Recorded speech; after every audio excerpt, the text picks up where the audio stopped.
Umuman kutilmagan shok yangilik do'stlar. Erkabilan To'xtar va Abdumalik Yorbo'tayev Urban Ligasida to'qnash kelish haqida shov-shuvlar tobora ko'paymoqda. Goldning akasi Abbi Erkabo'lan bilan 25-may kuni Urban Fighting Ligasida jang qiladi do'stlar. Sizning Shavkat uka qalaysan, yaxshimisan? Charchamayapsanmi? Ishlaring yaxshimi? Kecha pul so'ragan ekansan, bankka bora olmadim, shamollaganimdan. Tezda degan programma bor ekan, o'shandan yuborib qo'ydim. Humo Uzkartga yuborsa bo'lar ekan. Ha, kursi ham yaxshi, ancha baland ekan. Yana eng zo'rini aytaymi, karta raqaming esimdan chiqib ketdi. Telefon raqamingni yozsam, 4-5 ta kartang chiqib keldi, tashab qo'ydim. Mayli, charchama.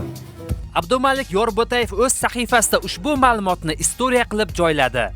Urban Ligasi Qozog'istonga tegishli va jang Kulachkada bo'lishi kutilmoqda. Erkabilan To'xtar esa ushbu jang haqida hech qanday ma'lumot bermadi. Ma'lumot o'rtasida aytib o'tay, Urban Ligasi ilk jangini o'tkazmoqda. Yoki-da Erkabilan To'xtarga yetarlicha gonorar va'da qilinmagan. Qanday bor? Ular boyga qarab turgan yo'qda. Men boyning gonorarini olsam-da, olmasam-da o'zim o'zgarmaydi. Nima deb o'ylaysiz? Abdumalik Yorbo'tayev ya Erkabilan To'xtar jang qiladigan bo'lsa, kimning qo'li baland kelishi mumkin?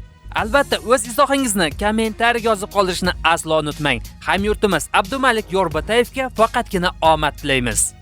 umuman kutilmagan shok yangilik do'stlar. Hamma Erkabo'lan To'xtar bilan Goldni jangini kutayotgan payt, Goldning akasi Abbi Erkabo'lan bilan 25-may kuni Urban Fighting Ligasida jang qiladi do'stlar. Sizning fikringiz qanday? Bular Kulachkada jang qilishadi. Kulachkada Abbi kuchlimi yoki Erkabo'lan qaysi biri yutadi? O'z fikringizni kommentariyada yozib, Abbi bilan Erkabo'lanni video tagiga belgilab keting do'stlar.